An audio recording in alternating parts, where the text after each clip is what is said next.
Shahd Abusalama, Palestinian academic artist and activist from the Jabalia region originally. Welcome to your show, UK. Thank you so much for making time today when you've had such upsetting news, I understand. That's right, and to be honest, I'm still struggling to understand who's exactly dead and who's exactly alive. What is the incident that's happened? I'm getting different news from different sources, and basically there are 3 of our loved cousins who are either dead or severely wounded. They were going to al-Awda hospital to pick up some medicine when Israel, without a prior warning, bombed al-Awda hospital. And this is how precarious life is in Gaza right now. And I can't speak to my mom because she's crying, and everyone is unavailable. They're digging graves, and it's overwhelming times. It's overwhelming times. And these are the ones that are digging graves right now in al-Nusayrat refugee camp, are the ones that have been just displaced from northern Gaza.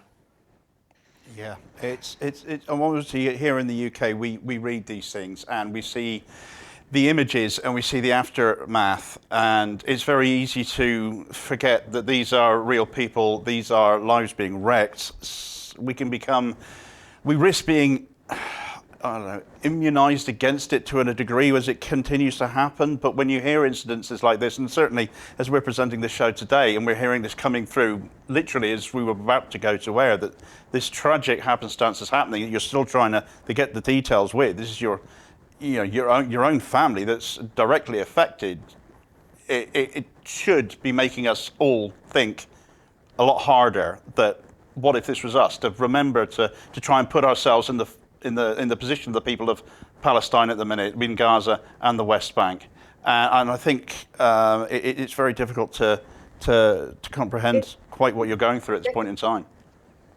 If this televised genocide was perpetrated against any other people, the response from the international community would have been much different. But it is because the Palestinians that are being slaughtered in their hundreds of thousands, the world is allowing this to continue, and they're turning our mass slaughter into spectacles and depoliticized spectacles. Just yesterday, Trump and Netanyahu, as both of them are waging this genocide for nearly 2 years non-stop, are speaking of a historic day for peace, for the world.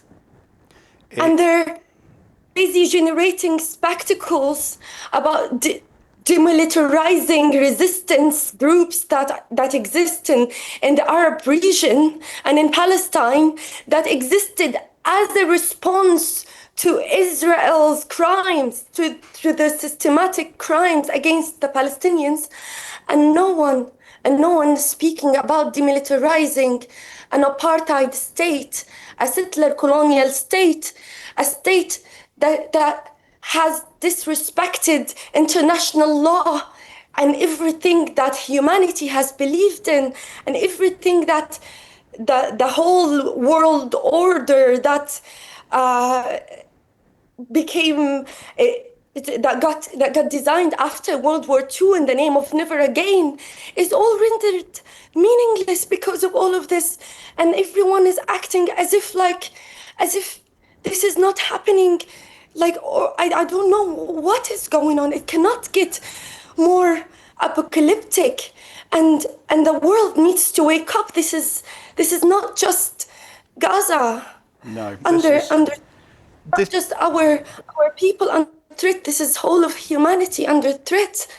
And it doesn't need to be your own family that you're digging their own graves, your own. Yeah, can you imagine that at home, digging your own family's graves? I mean, what you're hearing here right now is live testimony, living testimony of what has happened to somebody's family in Gaza. We've heard it happen to so many families in Gaza now, and it keeps happening day after day after day, and our governments don't do anything about it, do they? They just carry on, and they just keep making excuses for Israel. It is inexcusable, and international law is being wrecked. It is being derailed and destroyed here. From the beginning of this genocide, we warned this is not a war. This is a blatant genocide conducted openly with international community and, of course, full sponsorship from the US. The US, this snake, cannot pretend to be speaking on behalf of humanity and democracy and acting towards ensuring a long-lasting peace and all this bullshit. They're speaking about peace. Peace for whom? Peace for whom? As the perpetrators of the genocide are sitting together in direct contravention of the ICC arrest warrants that have been issued against this criminal that is called Bibi Netanyahu. And they're exchanging love messages on Press TV while our people are being bombed and slaughtered yesterday. And the background of this press conference that you all watched, Israel bombed dozens of homes in northern Gaza, including my uncle Diab's home, the father of Shahd Abusalama and Muhammad Abusalama, two journalists who have been reporting from the front line for more than 2 years. I'm glad you brought up the Labour conference, actually, because, of course, there were arrests there yesterday of people peacefully sitting there defending Palestine, defending a pro-Palestine direct action group that has been farcically labelled what it has been labelled. But of course, that says it all, doesn't it? Support for Palestine is unacceptable. Yet, for some reason, for this government that is currently patting itself on the back here in Liverpool, it is acceptable. I really can't. There's no humanity in that, is there? Shahd Abusalama, I would love to speak to you more, but I would like to pass on our absolute condolences, all of our love here at your show. Would you like to make one more point before I let you go?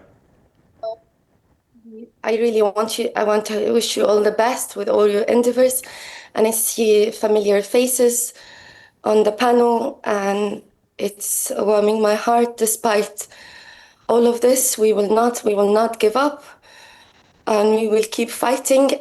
I just need you to not forget that we are struggling on all levels. We are being silenced. We are being killed, we are being uprooted, and we are at the same time struggling to survive and to keep our families alive amid constant bombardment and deliberate impoverishment of our people. And every means of survival is being destroyed by Israel. The burden is too great. My mom belongs to a family of 12. She has 12 sisters and brothers. My dad has 8 others. And imagine, like thousands. I have a massive extended family. We are the only branch of the family who are outside Gaza and in a relatively safe space. And we ourselves are uprooted and have lost everything. We cannot do this alone, and we cannot keep on facing these horrors and keeping our families alive alone. We need everyone to chip in whatever they can, even if they can sacrifice one coffee a day to support the families who are continuing to exist in Gaza. Because the plan all along is to empty Gaza of its people. And we shouldn't just keep the people alive, although this is a duty, but we should do our utmost best to give them a life in freedom and dignity as deserved and as entrenched in international law. Thank you so much for joining us. We will not stop talking about this. We on the left, I certainly won't. I talk about it every day on my YouTube channel. I won't stop talking about it. And the other two guests we've got on here today won't either, of that I'm sure. Asa Winstanley and John McEvoy, Electronic Intifada and Declassified UK. Two absolute stalwarts, two people worthy of the name journalist. And I look forward to speaking to them next. Shahd Abusalama, thank you so much for joining us. Please go with all our love. Thank you, Palestine. Free Palestine indeed. John, Asa, I hope you heard all of that. What's on your minds after hearing that story now?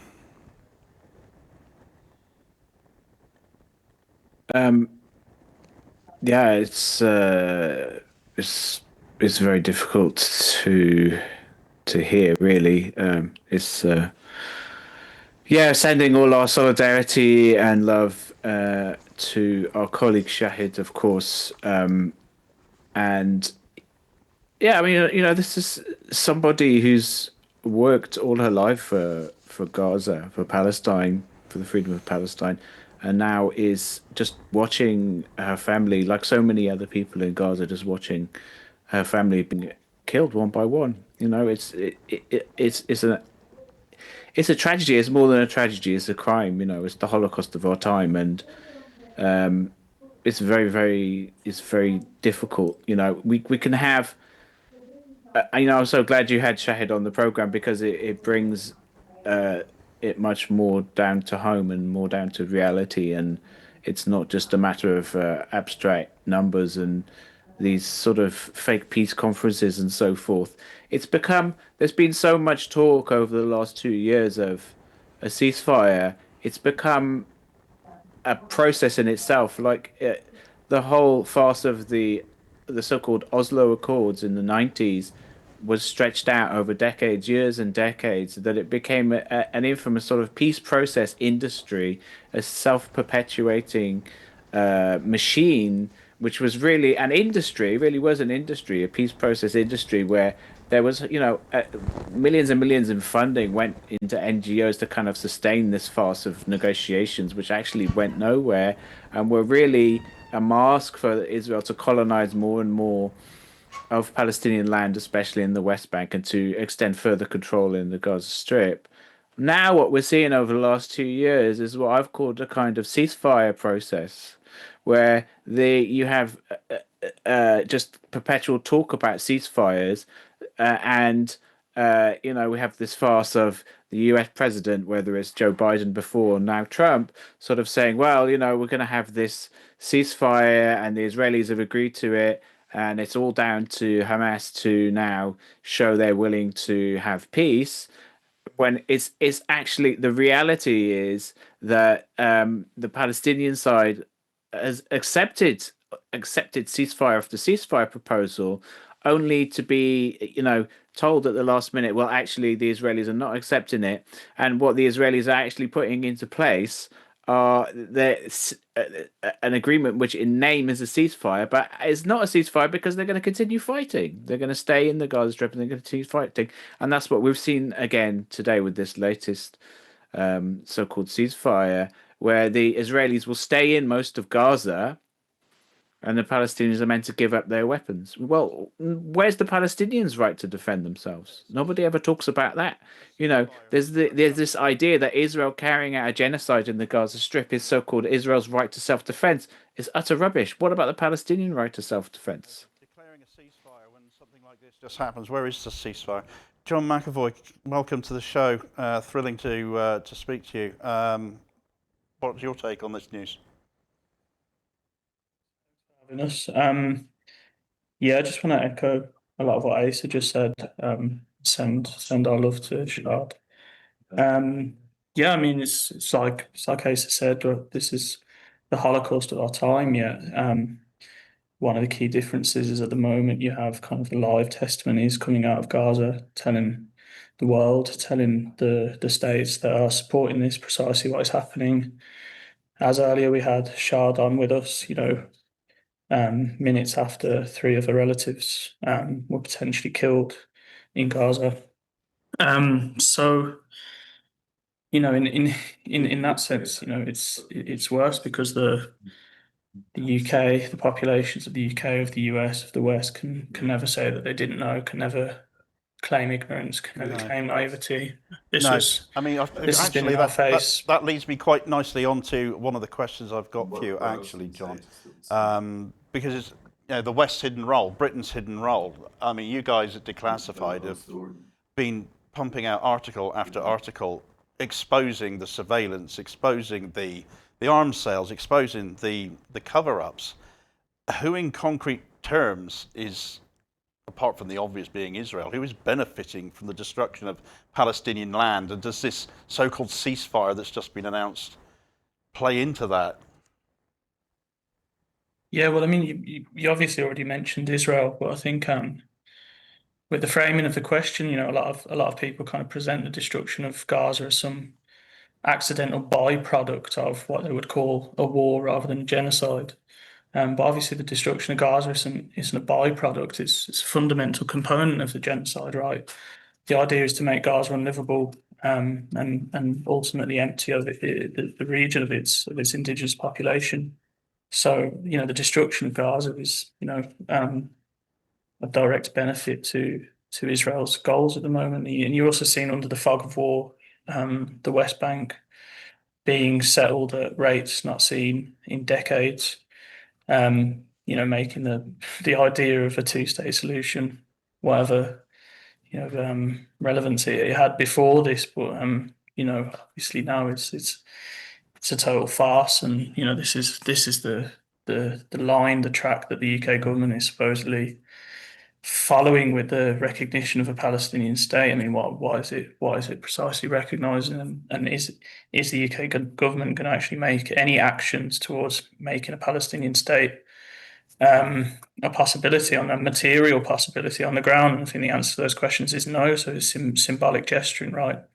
But in terms of in the West, who's benefiting, the arms corporations, obviously. I mean, BAE Systems, one of the key suppliers of the F-35 supply chain, the F-35s that have been dropping £2,000 bombs on civilians, men, women, and children in Gaza for the past 2 years. I mean, their share price skyrocketed by about 35% in the first year of the genocide. Then, even after the UK arms suspensions, arms corporations are still raking it in off the genocide. You've got corporations like Martin Baker that supply the F-35 fighter jet seats and the trainer aircraft seats, Moog that supplies the M346 Lavi that's used to train Israeli pilots to fly the F-35s and F-16s. I mean, it was just revealed earlier today by Channel 4, using Israeli tax authority data, that UK exported 110,000 bullets to Israel last month. How does that fit into the arms suspensions? So, these arms firms are still raking it in despite the suspensions. And there's many people in Parliament that, work for or have shares in these companies. So you've got parliamentarians who are making decisions with regards to UK foreign policy to Israel and to Palestine, who are making money off that. You also got the British, oil and gas multinationals. BP was awarded a license in, I believe, late October 2023, if not early November 2023, to explore for gas around Gaza. Around about the same time, BP was holding private meetings with the Israeli ambassador in London, Cipiotaveli, one of the most genocidal diplomats, I believe, who has ever been positioned in the UK. And then there's lots of, sorry. Ever cursed our soil, I was going to say.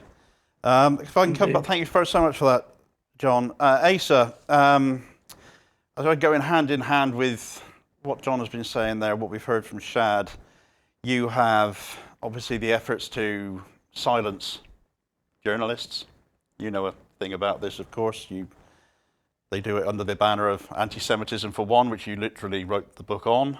And of course, you've had your own, I know you spoke about it earlier in the free speech segment, about your little visit with the police. I mean, this is the classic tactic that's ended up shaping public debate, isn't it?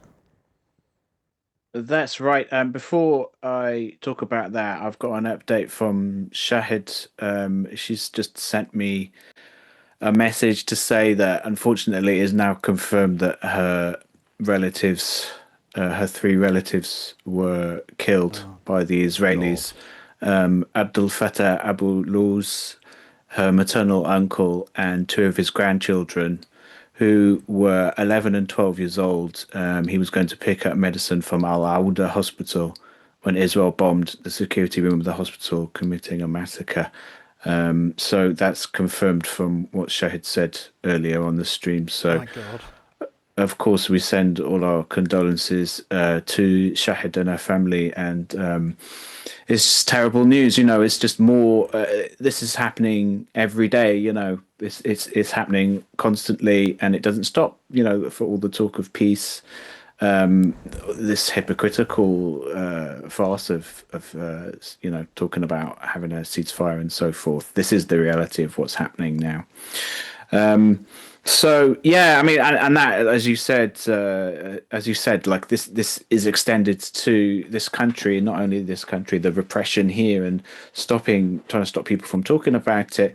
And I think John and his colleagues at Declassified have done a really outstanding job of really reporting over the last 2 years about the issue of British involvement in this genocide, like active involvement. Like, we used to talk about complicity, but what John and his colleagues there have really shown that it's much more active than simple complicity. It's not just being involved in the genocide as if it was some sort of accident. The British state is very, very deeply involved and an active, enthusiastic participant in this genocide, even to the extent of going to lengths to try and disguise their involvement in it to a massive amount. And Declassified have really done a great job of reporting on that, and they really put the mainstream media to shame in that.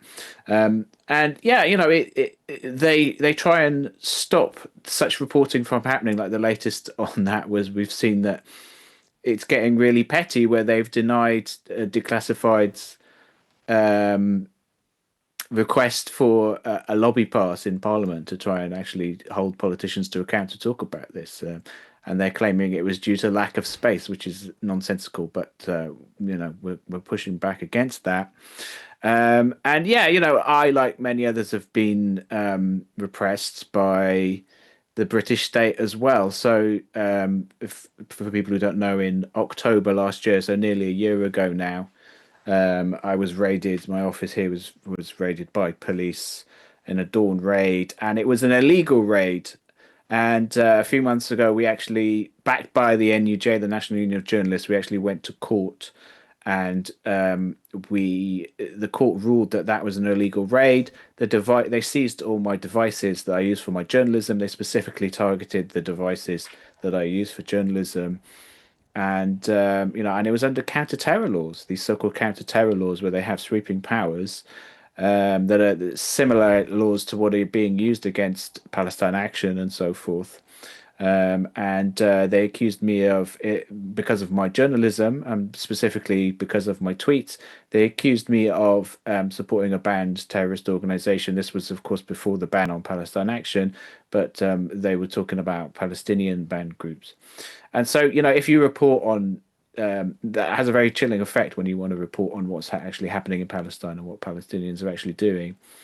And so that's what they did. They swept up all my devices, and they wanted to search them, but we actually got the court to stop them doing that, and they were forced by the court to return my devices. And so that, thanks to the outpouring of outrage that there was about the raid, from NUJ members and from our readers, electronic Intifada readers and viewers, and the general public. I think that definitely helped with our case in court. We got those devices back, and that gives a kind of degree of protection to my sources. Yeah. So that was a good result, but they're still saying that there's a criminal investigation ongoing. Yeah, It's like a lot of people, they keep these things hanging over your head. We're trying to get them to drop that. It's complete persecution at the end of the day. It's trying to cave people into silence. I think, needless to say, gentlemen, this was not the show I expected to be presenting this afternoon. But with 4 minutes left, I understand Shahd is still on the line, and I would like to give her the last comment on this segment, if you would like it. My final question, she's actually gone. Okay, I beg your pardon.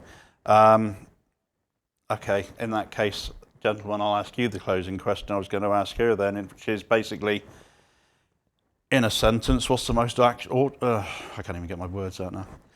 What's the most urgent action that people should be taking at home right now? John? I mean, Shahd mentioned at the start of this phone call, there are obviously a lot of things we can be doing, pressuring our governments and so on and so forth, but there is a famine in Gaza right now. And there are individuals and organisations that you can fund in Gaza to at least, keep people there alive. And obviously the next question is seeking accountability from our political leaders and ensuring that they see their day in court. But the immediate issue, at least as I see it, is supporting the people who need just basic food necessities at the moment. Thank you. Asa, 1 minute left. Yeah, I mean, there are lots of projects. Aid can't get in for a large part, but there's mutual aid organisations that help to try and get funding to people to survive on a basic level. And one of the ones that is the main one that's communicating that is the Samir Project, SAMEER. If people want to look that up, and of course, political pressure and activism. People are pushing back against the ban on Palestine action. Boycotting Israeli products. And all these things definitely help, and pushing for, I think as well, the political level of pushing for an anti-Zionist policy within your party would definitely make a big difference. Yeah, that's been a bit of a dividing line in that party, hasn't it? But we'll be talking about your party policy later on this afternoon, funnily enough. Gentlemen, thank you so much. Shahd, thank you so much. As I said a moment ago, this is not the show I expected to be presenting this afternoon. It's not just for six here to literally be dealing with such news as it's happening is really bringing it home, and I hope it is to you as well, because it should be. We can't forgive, we can't forget what is going on here. Those responsible for it, those in power in this country or anywhere else in the West, those who are responsible for it in the Middle East and enabling it and farcically saying they're promoting a peace plan now. This is not peace. This is proof, literally, as we're speaking here and now, this is not peace.